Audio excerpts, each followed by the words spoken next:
कभी लोगों ने स्वार्थ के वशीभूत होकर, कभी लोगों ने किसी और निहित लक्ष्य के कारण मनुस्मृति में समय समय पर प्रक्षेप किए, किंतु फिर भी मध्य मध्य में उस मूल व्यवस्था के प्रमाण, बहुत सारे प्रमाण मनुस्मृति में पाए जाते हैं, जिनके आधार पर हम कर्मणा वर्ण व्यवस्था का स्वरूप निर्धारित कर सकते हैं और मनु की मौलिक मान्यताओं की व्याख्या प्रस्तुत कर सकते हैं।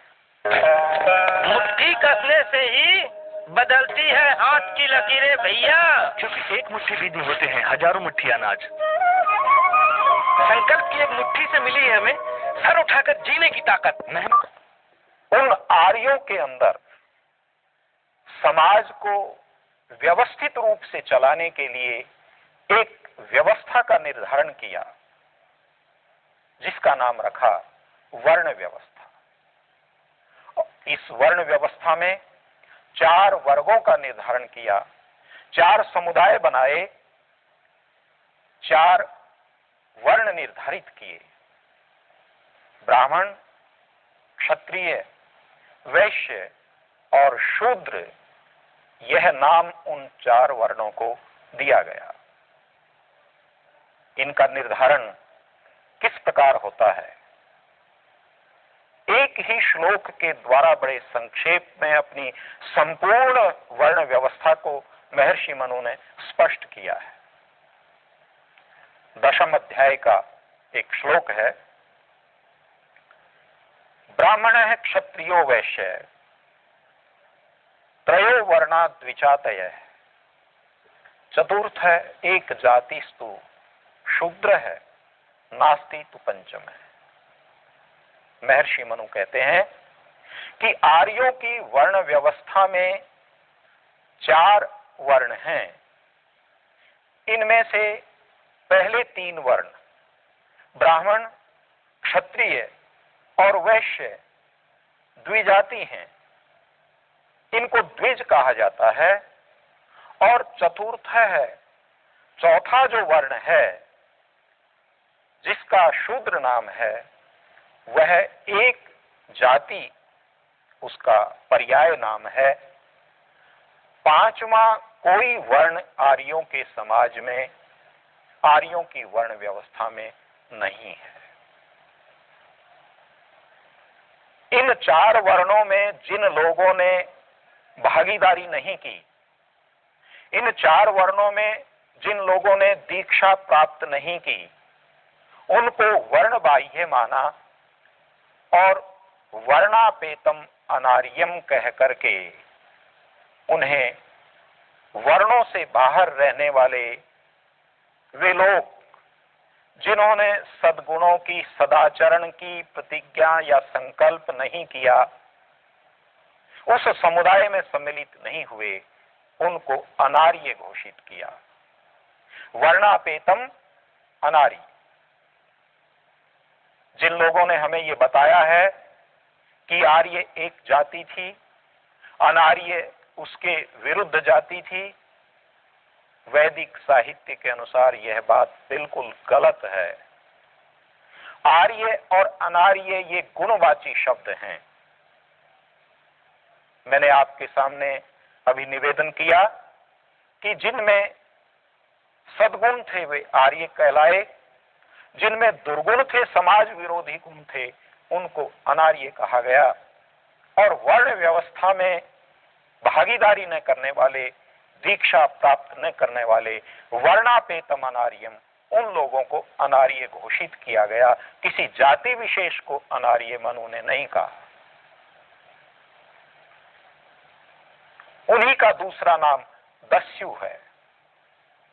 दस्यु का जो शब्दार्थ है वह है जो अपने कर्मों से हीन है या अच्छे कर्म करने में रुचि नहीं लेता, जो अपने कर्मों का क्षय करता है।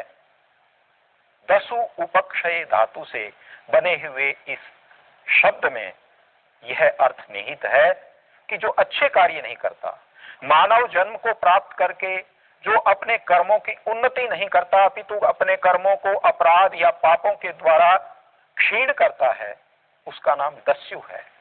इसलिए अनार्य और दस्यु का पर्यायवाची रूप में प्रयोग होता है। तो मैं आपके सामने कह रहा था कि मनु ने अपनी वर्ण व्यवस्था का एक चित्र हमारे सामने इस श्लोक के द्वारा प्रस्तुत किया है कि 3 वर्ण द्विजाति हैं, 1 वर्ण एक जाति है। मनुस्मृति में जाति शब्द का अर्थ जन्मना जाति नहीं है, अपितु जाति का एक अर्थ है वर्ण और दूसरा अर्थ है जन्म। द्विजाति शब्द का अर्थ है जिसके 2 जन्म होते हैं। एक जाति का अर्थ है जिसका 1 जन्म होता है। पक्षी को भी हम द्विज कहते हैं, दांतों को भी हम द्विज कहते हैं, क्योंकि पक्षी के भी 2 जन्म होते हैं, एक अंडे के रूप में, दूसरा चूजे के रूप में। दांतों के भी 2 जन्म होते हैं, एक शैशव अवस्था में आते हैं, वो टूटते हैं तो दूसरे दांत आते हैं, इसलिए इनका भी द्विज नाम है। द्विज का अर्थ है जिन व्यक्तियों के 2 जन्म होते हैं। ब्राह्मण, क्षत्रिय और वैश्य उन लोगों को कहा जाता था जिनका 1 जन्म माता पिता से होता था, और उसके बाद जो लोग विद्या प्राप्ति के लिए गुरु के पास जाकर के आश्रम में रह करके अपनी शिक्षा दीक्षा पूर्ण करके निकलते थे, स्नातक बन करके निकलते थे, तो वह उनका स्नातक बनना विद्या प्राप्ति रूप दूसरा जन्म था। जो जिस वर्ण की शिक्षा प्राप्त करता था उसको वही वर्ण का नाम दिया जाता था। ब्राह्मण की शिक्षा दीक्षा प्राप्त करने वाले व्यक्ति को ब्राह्मण कहा जाता था, क्षत्रिय की शिक्षा दीक्षा प्राप्त करने वाले व्यक्ति को क्षत्रिय नाम दिया जाता था, वैश्य की शिक्षा दीक्षा प्राप्त करने वाले व्यक्ति को वैश्य नाम दिया जाता था। कुछ ऐसे भी बच्चे होते थे जो या तो पढ़ने के लिए जाते ही नहीं थे, या इतने मंदबुद्धि थे कि वो पढ़ नहीं सकते थे, या ऐसे थे जिनकी पढ़ने में रुचि नहीं बनी और उन्होंने अपनी विद्या को बीच में ही छोड़ दिया, दूसरे जन्म को प्राप्त नहीं किया, स्नातक नहीं बने। ऐसे अनपढ़ अशिक्षित लोगों को वैदिक वर्ण व्यवस्था में शूद्र कहा जाता था, क्योंकि उनका एक माता पिता से ही जन्म होता था, विद्यारूपी जन्म नहीं होता था, इसलिए उनका नाम था एक जाति, 1 जन्म वाला। इस प्रकार वैदिक वर्ण व्यवस्था का निर्धारण होता था।